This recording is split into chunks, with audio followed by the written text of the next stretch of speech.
بسم اللہ الرحمن الرحیم۔ ایک مسئلہ یہ ہے کہ جی تصویر والے مصلی پر نماز پڑھنا کیسا ہے؟ تو جی اگر جاندار کی تصویر نہ ہو، جس طرح خانہ کعبہ کی تصویر ہوتی ہے یا کوئی مسجد وغیرہ کی بے جان کی تصویر ہوتی ہے تو ٹھیک ہے، اس میں کوئی حرج نہیں ہے، ٹھیک ہے نا جی۔ آگے ایک مسئلہ یہ ہے کہ امام جو ہے وہ رکوع میں تھا، اب پیچھے ایک شخص سارا بھاگتا ہوا آ رہا ہے۔ اب وہ کہتا ہے کہ جی وہ مسجد کے اندر ابھی بالکل شروع میں ہے، وہ کہتا ہے کہ جی اگر میں وہاں تک چل کے جاتا ہوں صف تک میری رکعت رہ جائے گی۔ تو وہ کیا کرتا ہے، وہ پچھلی صف کے اندر ہی جو ہے نا جی وہ امام سے دور ہی جو ہے نیت مان کے کیا ہو جاتا ہے، کھڑا ہو جاتا ہے تاکہ جو ہے نا جی میری رکعت نہ جائے۔ تو اس بارے میں کیا حکم ہے؟ تو اس کا جواب یہ ہے کہ صف میں جگہ ہونے کے باوجود صف سے دور الگ کھڑے ہونا مکروہ ہے۔ جب آگے صف کے اندر جگہ ہے تو تم کیوں پیچھے جو ہے وہ کھڑے ہو گئے ہو؟ اپنی رکعت بچانے کے لیے؟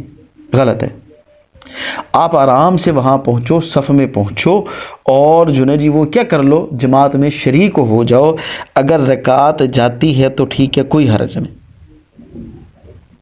رکعت جاتی ہے تو کوئی حرج نہیں، لیکن آپ اس طرح جو ہے یہ صف سے الگ ہو کر کھڑے نہ ہو۔ پھر مسجد کے اندر جو ہے جی آج کل جو ہے وہ شیشے لگاتے ہیں، بہت سارے ڈیزائن وغیرہ کرتے ہیں، تو اس کا کیا حکم ہے جو نمازی کے آگے آتے ہیں؟ کہتے ہیں جی شیشے کی کھڑکیاں دروازے لگانا یا اور اس طرح کی چیزیں لگانا جن کے اندر نمازی کو اپنا عکس نظر آتا ہے تو ٹھیک ہے، اس میں تو کوئی حرج نہیں ہے، تصویر بہرحال نہیں ہے۔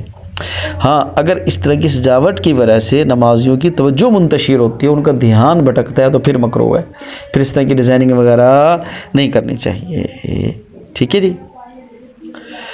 اچھا، اب ایک اور مسئلہ یہ ہے کہ آپ جو ہے جی وہ مسجد میں پہنچے تو اب جو ہے جی وہ آپ نے صف میں شامل ہونا تھا، صف جو ہے وہ شروع سے لے کے آخر تک مکمل ہو چکی ہے۔ اب آپ نے نئی صف شروع کرنی ہے تو آپ کہاں سے کرو گے؟ نئی صف کے آپ درمیان میں کھڑے ہوگے، سائڈ پہ کھڑے ہوگے، دائیں کھڑے ہوگے یا بائیں کھڑے ہوگے؟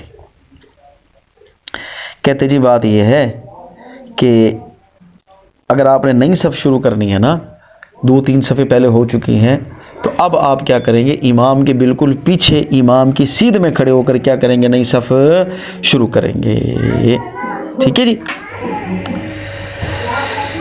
اچھا، پھر ایک مسئلہ یہ ہے، ہمارے ہاں لوگ کیا کرتے ہیں، جب نماز کے انتظار میں بیٹھے ہوں نا تو کوئی جو ہے جی وہ تیسری صف کے اندر بیٹھا ہے، کوئی چوتھی میں بیٹھا ہے، کوئی جو ہے جی صحن کے اندر کھڑا ہوا ہے، ٹھیک ہے بھائی۔ اب جب تکبیر اولیٰ جو ہے وہ کیا ہونے لگی، تحریمہ ہونے لگی، اب جو نماز شروع ہونے لگی، اب بھاگ کے آ رہے ہیں، پہلی صف کے اندر زبردستی گھس رہے ہیں، ٹھیک ہے نا جی۔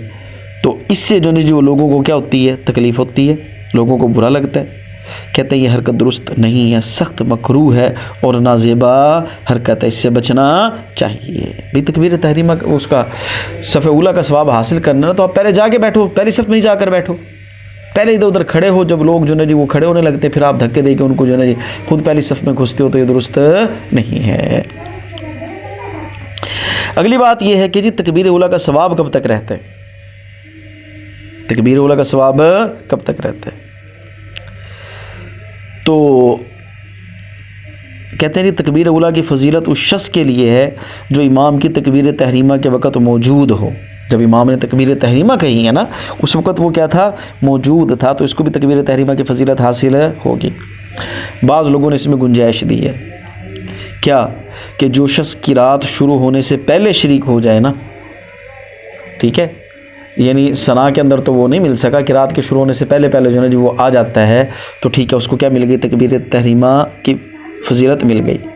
بعض کہتے ہیں، علماء کہتے ہیں کہ جو شخص قرات کے ختم ہونے سے پہلے شریک ہو جائے اس کو بھی ہم کہیں گے کہ جس نے بھی تکبیر اولیٰ کی فضیلت پالی ہے۔ تو یہ نماز کے حوالے سے کچھ مسائل تھے۔ اللہ تعالی ہم سب کی نمازوں کو جو ہے وہ سنت کے مطابق بنائے اور جو ہے جی ہمیں نماز کی برکات نصیب فرمائے۔